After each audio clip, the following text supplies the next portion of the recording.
కృష్ణుడిని ఎందుకు మురళీధరుడు అంటారో ఎప్పుడైనా ఆలోచించారా? యమునా తీరం వద్ద ఒకరోజు చిన్ని కృష్ణుడు ఒంటరిగా తిరుగుతూ ఉండేవాడు. అక్కడ ఆయనకు ఒక అందమైన వెదురుకాడ కనిపించింది. దానిని చేతిలోకి తీసుకొని దీనితో ఏమి చేయగలను అని ఆలోచించాడు.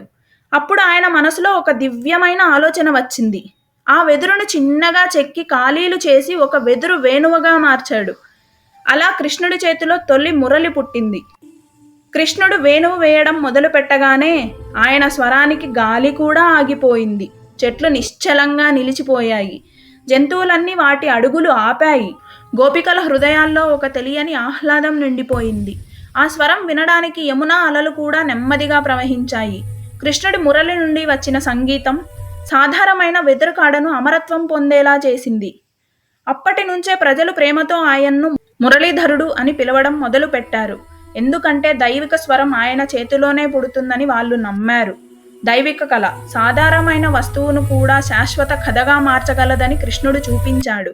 ఇలాంటి మరెన్నో ఇంట్రెస్టింగ్ స్టోరీస్ కోసం please like, share and subscribe my channel myth hub Telugu. Thank you.